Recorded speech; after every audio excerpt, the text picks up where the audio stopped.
Hi, John here. I'm going to show you how easy it is to make sourdough bread, or original bread, or paleo bread. You could call it, since it's more like what our original distant ancestors might have baked. All it takes is flour, salt, water, and some sourdough yeast. Let's start with the yeast. I'm providing that with a batch of starter culture, which is yeast that's been grown in a flour-water mixture. As you use up the starter, you make more by feeding it with more flour and water.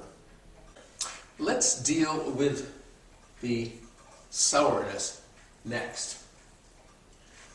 My yeast starter will taste quite sour because it has a pH of about 4. That's 3 marks lower than neutral pH 7, or in other words, 1,000 times more hydrogen ions. Sourdough yeasts flourish in these conditions, in these acid conditions, whereas other undesirable contaminating yeasts and bacteria don't like it, so they get suppressed. As one feeds the sourdough starter, by adding water and flour, it will dilute the starter so that the pH will rise. If we over-dilute, the pH will rise too much to suppress those other growths.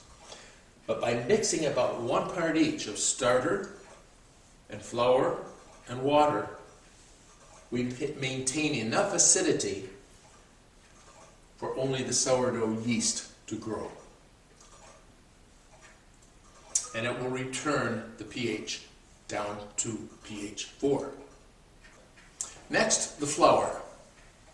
Any flour will do, but I use the King of the Hill, King Arthur flour. King Arthur makes a bread flour which is 12.7% gluten, higher than its unbleached all-purpose white flour, which is 11.7%. That extra gluten adds elasticity and good texture to the resulting bread. I even like to add some additional gluten to make it even stretchier and more elastic. What about water? Our water is Brunswick City water, although it is run through a rain-soft system. The source of water probably won't matter, but if it seems to, just get yourself some bottles of purified water. You'll need to begin by feeding your starter. You can use a 1:1:1 ratio of starter and flour and water. The recipes will say that 1:1:1 should be by weight, but you will approximate that close enough by volume if you're rather generous with the flour and a little skimpy with the water. So you'll mix those together. For example, a half cup of the starter that I've given you, half a cup of water, a little less, half cup of flour, a little more. Whisk it together. Let it set for a few hours.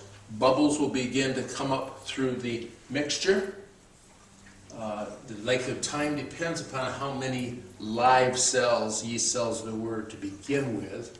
But once it's bubbling, showing bubble activity well, it looks sort of foamy, and then you're done with this step. So you can cover it, put it in the refrigerator until you're ready to use it in the bread recipe, or use it right at that point in the bread recipe. Fed starter is said to be ripe and should look like this.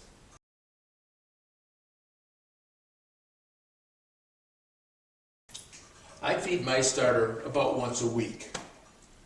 The more recently the starter's been fed, the more live active cells the starter will have in it, and the faster your dough will eventually rise. All right, we're ready to go. Plan plan ahead. This whole process will take about 20 hours. For mixing the ingredients, I use my 40-year-old Cuisinart. If you don't have a food processor or a mixer of enough capacity, you'll just do it by hand. We begin with 3 cups of flour. I just use this all-purpose flour.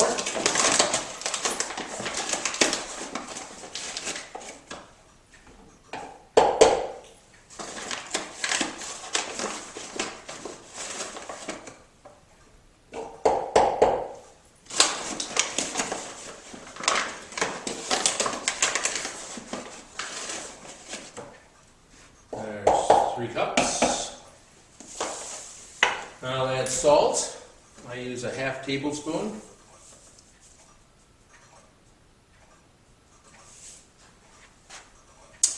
And I'm going to add gluten, wheat gluten, 2 tablespoons or 1/8 of a cup. It's a very fine kind of consistency. In it goes. Finding gluten nowadays is not easy, but I've given you some suggestions elsewhere. And now I'm going to mix this.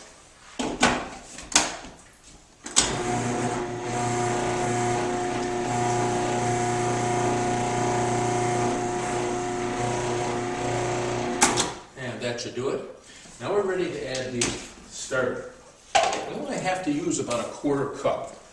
Now my starter, I've just taken out of the fridge. Not sure if you can see it there, but it needs some mixing. So here we go. I will just whisk it around. I want to get rid of the bubbles, simply that I'm measuring the correct volume. Not that it's very sensitive. So that it looks now like this. I'm going to use 1/4 cup.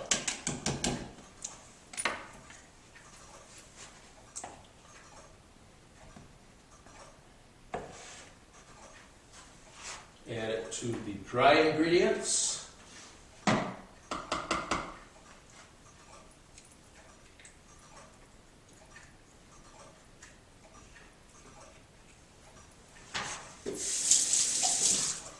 Now we'll mix that together.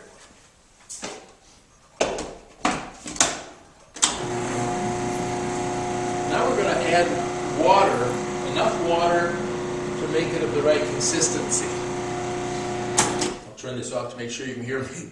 I'm going to add it slowly and until the resulting dough forms a ball that flows around in the pan.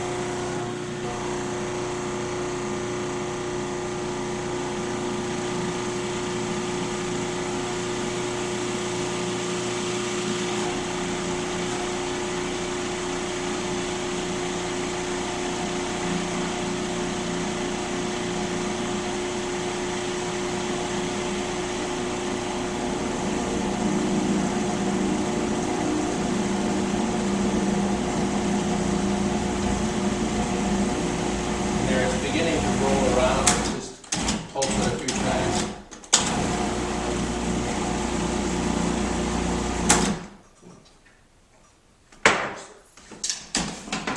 Get it down there a little bit. This is still too dry, it needs more water.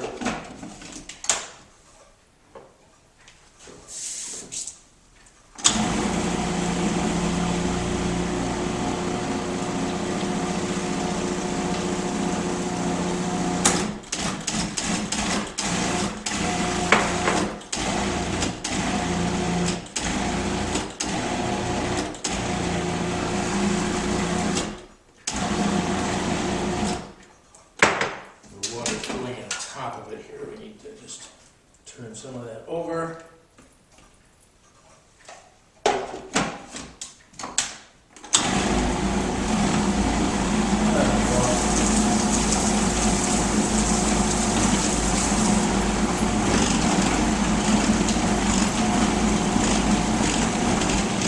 So you can see it's formed a ball that's rolling around inside the tank. And we'll do that for a little while, test it. And that's a good consistency right there. It's also gotten a little warm because I had to run it a little longer than I usually do. I oftentimes start with cold refrigerated water to make sure it doesn't get too warm because I don't want heat to kill the yeast. So I'm going to take out the dough and work with it here on the counter for a few minutes. Be careful not to cut myself on the blade.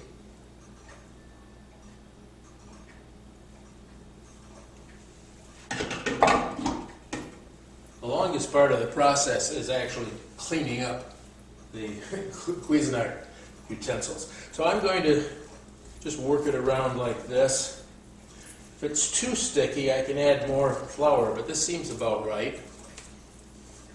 And one of the easiest ways to work it is just to keep turning the edges under. So I'm just going to go like this, turning them under, spreading, stretching. Do this for a few minutes.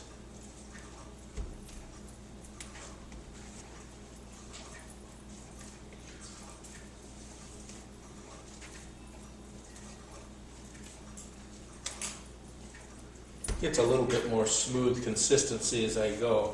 That's really the way it should look and feel.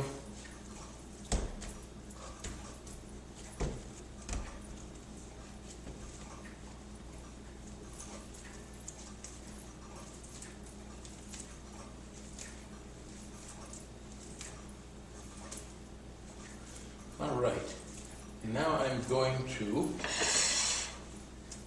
just put it on a plate here and let it rest for a length of time that I'll talk to you about in one moment. So it's going to sit there for a while, and we don't want it to dry out, so what I do is I just spray the top a little bit so that then I'll cover it with this plastic wrap and it doesn't stick because of the oil that I've spread on it. We'll let that set, and let's feed our starter so that it'll be ready when we want to do our next loaf of bread. So I'm going to take a half cup measure, and I will add a generous half cup flour to a bowl, and a slightly smaller half cup of water, and then 1/2 cup of the starter, which I just used for the bread. So this is the 1-to-1-to-1 mixture.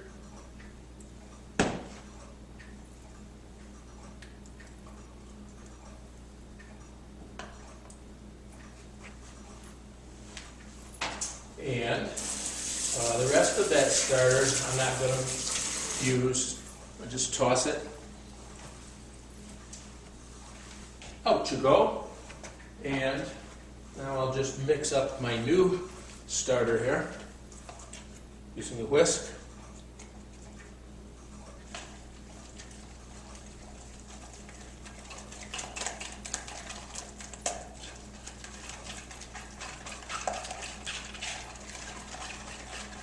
And there we go. That is ready. So I will leave out on the counter for probably 3 or 4 hours until it's kind of foamy. Might have approximately doubled in volume. And when that's happened, it's ready then to be stored back in the refrigerator for the next loaf of bread.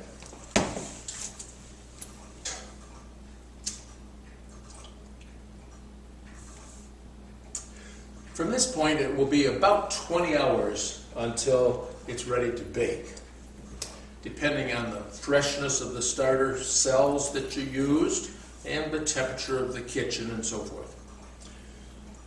You could just leave it as a hunk like that on a baking pan and after 28 hours bake it. But it will have better texture and taste if you knead it at least once during that process. I've used two methods. We might call them the early and the late method. In one, the early method, let's say, I let it rise like this for 4 hours, form a loaf, and then let it rise in the loaf pan for 16 hours and then bake it for 45 minutes. In the second method, let's say the late method, I let it rise like this for 16 hours, then form the loaf, let the loaf rise for about 4 hours, and then bake it at 400 and bake it for 45 minutes. In either method, the 16-hour period straddles the nighttime hours. So the work points might be like this. You originally mix the batter at 4 p.m., form the loaf at 8 p.m. that night, that evening, and then bake at noon the next day. In the other method, you'd mix it, let's say, at 4 p.m. in the afternoon, and wait till the next morning at 8 a.m. to form the loaf, and then bake it about noon. Well, good morning, and looky how nicely our sourdough has risen since yesterday at 4 o'clock. Signs of little bubbles on the top. So we'll take off the plastic. So it's been since 4 yesterday to 8 this morning. So that's 16 hours. I could form a boule now. Take this. I'm going to form a loaf, but let me just show you. I could have oiled that plate too, but that's okay. So we're going to turn it a few times here. Like so.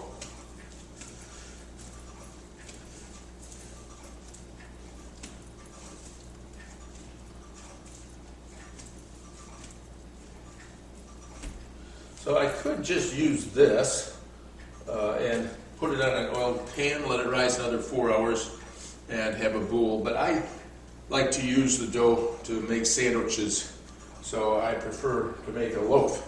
So to make a loaf, you could just put it into the loaf pan, but I like to roll it out. The rolling will collapse some of the bigger bubbles.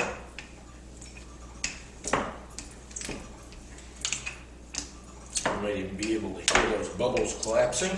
Let's turn it over once here.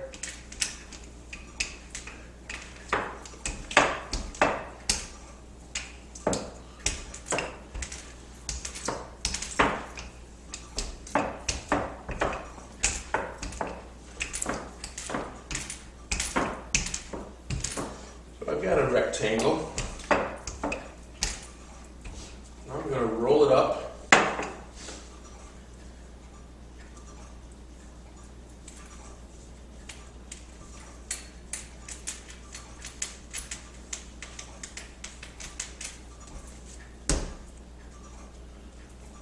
Nice loaf here that we're going to put in this oiled pan, baking pan. We'll just give it a little spray here.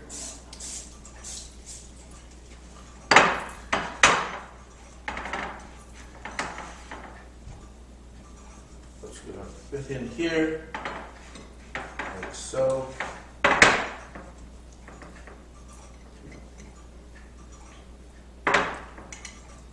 We'll spray the top, because I'm going to cover it with plastic again to keep it from drying out.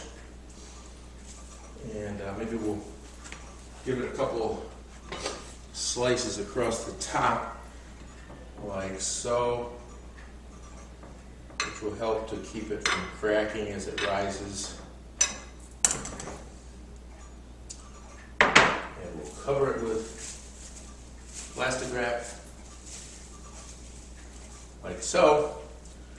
and it's ready for its second rise. So I'm going to wait another 4 hours, see you back in 4, and we'll bake it.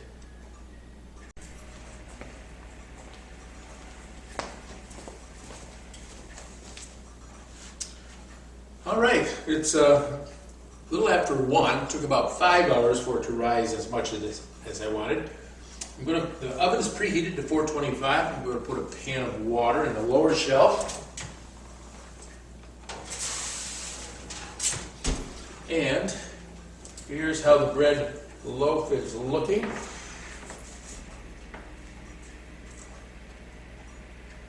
And we pop it into the oven.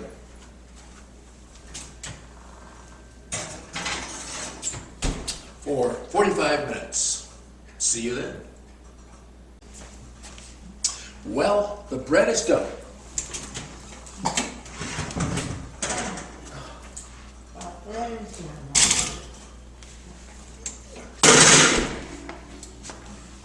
And a fine looking loaf it is.